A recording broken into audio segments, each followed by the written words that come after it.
पूरी तरह भी अगर साथ दे तो कुछ और बात है, पर तू अगर थोड़ा भी साथ दे तो कुछ और बात है।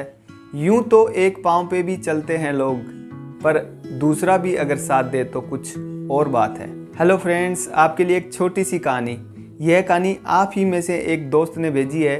उन्होंने लिखा है कि मैं अपने शहर से किसी दूसरे शहर में जॉब करता था और जब मैं वापस अपने होम टाउन आता था छुट्टियां बिताने के लिए, तो हम सभी पुराने दोस्त आपस में इकट्ठे होकर के गप मारते थे, बातें करते थे, एक जगह इकट्ठा होते थे और वह जगह थी हमारे शहर का फेमस लस्सी वाला। छुट्टियों के दिन थे, मैंने सभी दोस्तों को कॉल लगाया कि आ जाओ सेम लोकेशन पे मिलते हैं लस्सी वाले के पास, और वहाँ पे हम सभी दोस्त पहुँच गए थे। हम लोगों ने जाकर के वहाँ लस्सी का ऑर्डर कर दिया। लस्सी वाले के पास एक बहुत बड़ा पेड़ था, उसके नीचे कुर्सियाँ लगी थी। हम लोग वहाँ जाकर के बैठ गए और इंतज़ार करने लगे कि अभी ठंडी ठंडी लस्सी आएगी। आपस में गप मार रहे थे, यारी दोस्ती की बात चल रही थी। तभी मेरे सामने एक बुढ़ी अम्मा आकर खड़ी हो गई। उम्र उनकी 75 से 80 साल रही होगी। कमर झुकी हुई थी, हाथ में डंडा था।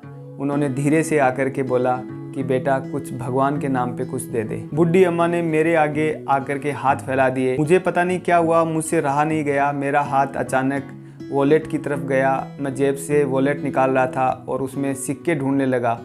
अचानक मेरे मन में दूसरा ख्याल आया और मैंने वापस वॉलेट को पॉकेट में रख लिया। आप सोच रहे होंगे कि मैंने उसको पैसे नहीं दिए। हाँ, मैंने उनको पैसे नहीं दिए, लेकिन मैंने उनको धीरे से बोला कि दादी जी आप लस्सी पियोगी। तो जैसे ही मैंने उनको दादी जी बोला, उनके चेहरे पे छोटी सी मुस्कुराहट आ गई। पीछे से मेरे दोस्त देख रहे थे। वो सोचने लगे कि यार कहाँ 5-7 रुपये में बात टल जाती, कहाँ 30 रुपये की लस्सी पिला रहा है। वो सोच रहे थे कि मैं गरीब हो जाऊँगा और ये दादी जी मुझे ठग करके चली जाएगी। मैंने फिर से पूछा दादी जी लस्सी पियोगी? उन्होंने ना नुकर करते हुए धीरे से हाँ भर दी। मैं बहुत खुश हुआ। मैंने ज़ोर से लस्सी वाले को आवाज़ लगाई कि भैया एक लस्सी और फिर वो दादी जी दूर जा कर के खड़ी हो गई। थोड़ी देर बाद में वह वापस आई और अपनी पोटली में से कुछ सिक्के ढूंढ करके और मेरे हाथ में दिए। बोले कि बेटा ये 5-7 रुपये हैं, ये जब आप लस्सी का पेमेंट करोगे उसमें मिला देना। मेरे चेहरे पर सारे भाव उड़ गए, मैं सन्न सा रह गया। उन्होंने मुझे पैसे देने की बात कह दी। मैंने बोला कि माताजी माफ़ कीजिए, आप वहाँ जाके बैठिए, अभी लस्सी आ रही है। लस्सी वाला आया, उसने सभी को लस्सी का गिलास दिया। दादी जी को भी एक गिलास लस्सी दिया। दादी जी ने गिलास लिया और दूर जा कर के ज़मीन पे बैठ गई। हम लोग सभी कुर्सियों पे बैठे थे। अब वो कुर्सी मुझे काटने लगी। एक बार तो मन किया कि दादी जी को यहाँ पे बुलाता हूँ और अपनी बगल वाली कुर्सी पे बिठाता हूँ, लेकिन फिर मेरे मन में ख्याल आया दूसरा कि मैं ही दादी जी के पास चलता हूँ और उनके पास मैं ज़मीन पे जा कर के उनके पास बैठ गया। मेरे दोस्त देख रहे थे कि ये क्या हरकत कर रहा है। फिर अचानक लस्सी वाले ने आवाज़ लगाई कि भैया आपके लिए 2 कुर्सी भेज रहा हूँ।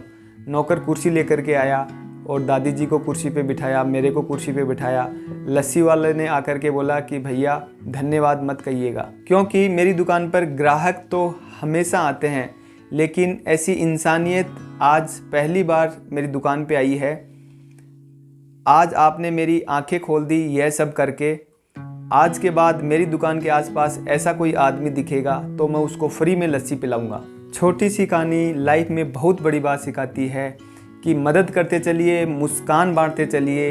अगर ऊपर वाले ने आपको किसी की मदद करने लायक बनाया है तो मदद करने से पीछे मत हटिए। लोगों की दुआएं कमाना बहुत मुश्किल है। पैसे तो सभी कमाते हैं, लेकिन दुआएं कमाते चलिए। दुआओं के साथ जीवन में आगे बढ़ते रहिए। छोटी सी कहानी अगर आपको अच्छी लगी तो इसे लाइक करें, ज़्यादा से ज़्यादा अपने दोस्तों के पास शेयर करें, और अगर आप चैनल पर नए हैं तो ऐसी मोटिवेशनल कहानियाँ देखने के लिए चैनल को सब्सक्राइब करें। Thank you so much.